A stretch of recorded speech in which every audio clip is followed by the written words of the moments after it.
السلام علیکم ملګرو سکول کې او زیاتې سره چا وکړو څنګه وکړو د خپل سکول هغې نوکر ورسره وکړو سکیورټي ګارډ چې کوم و هغه سره ظلم او زیاتې وکړلو نو هغه د هغې جینۍ سره دومره ظلم زیاتې وکړو چې هغه عاجزی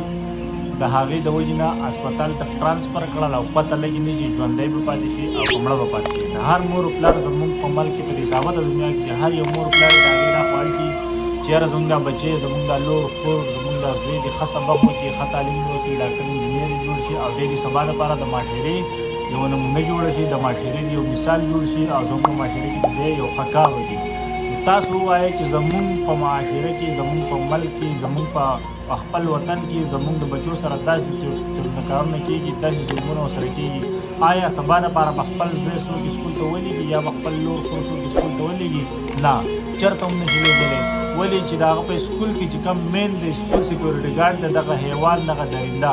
کوم چې د سکول حفاظت کوونکی د سکیورټي ګارډ معنا دا چې په ګیټ دی ولاړې په ثابت سکول په وړو په لویو په استادانو په دې ټولو باندې د نظر او د حفاظت کوي نو چې دا حیوان دا ځناور په خپله داسې یوه غلطي وکړي چې د هغې نه نور ټول سکول ټول کالج متاثره شي او ثابتې دنیا ته د پریشانۍ یو ښکار جوړ شي نورونو دا ویډیو سره په دې سیټ پلی کوم دا ویډیو وګورئ پوره پې ځان پوه کړئ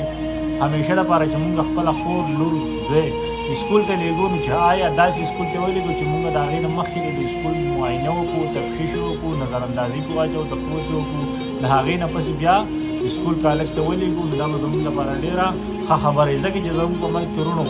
ډېر زیات داسې کارونه کېږي چې د هغې څه مخنیوی نه کېږي ظلم زیاتې ناانصافي بې انتهایي زیات د حد نه سوا شوي د هر یو انسان نه چې د هغه نه حیوان جوړ شوی دی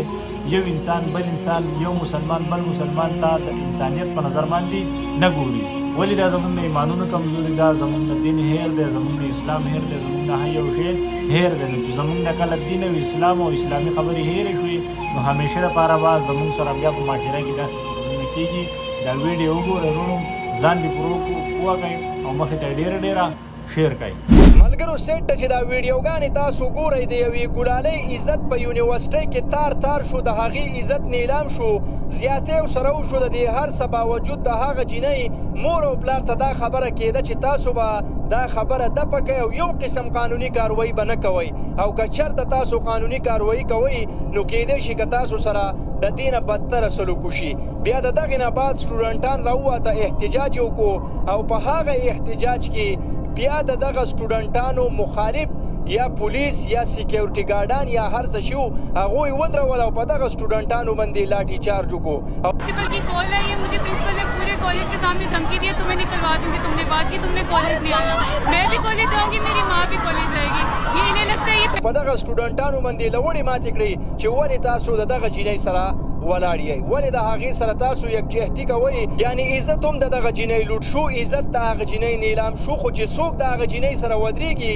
نو په هغو باندې بیا لاټھی چارج هم کېږي څومره د افسوس خبره ده خلک وایي پاکستانیان جاهله دي دوی په جینکو باندې تعلیمونه نه کوي دیو په خپلې لور خور باندې تعلیم نه کوي مونږ جاهله نه یو قسم په خدای د هر سړي دا خواهش دی چې د هغه لور خور دې ډاکټره شي د هغه لور خور دې پایلټه شي هغه دې د دې ملک دپاره څه وکړي هغه دې د غریبانانو دپاره څه وکړي خو په دې حالاتو کې په لور خور باندې سبق ویل قسم په خدای مشکله نه ناممکنه دي هېڅوک دا نه غواړي چې زما د لور خور عزت دې تار شي او بیا څومره د افسوس خبره ده چې د دغه کالج محافظ د دغه جینکو محافظ هغه رالګي د هغه جینۍ سره زیاتې کوي دا زیاتې چې چا کړی دی نو هغه د دغه کالج د دغه یونیورسټۍ سیکیورټي ګارډ دی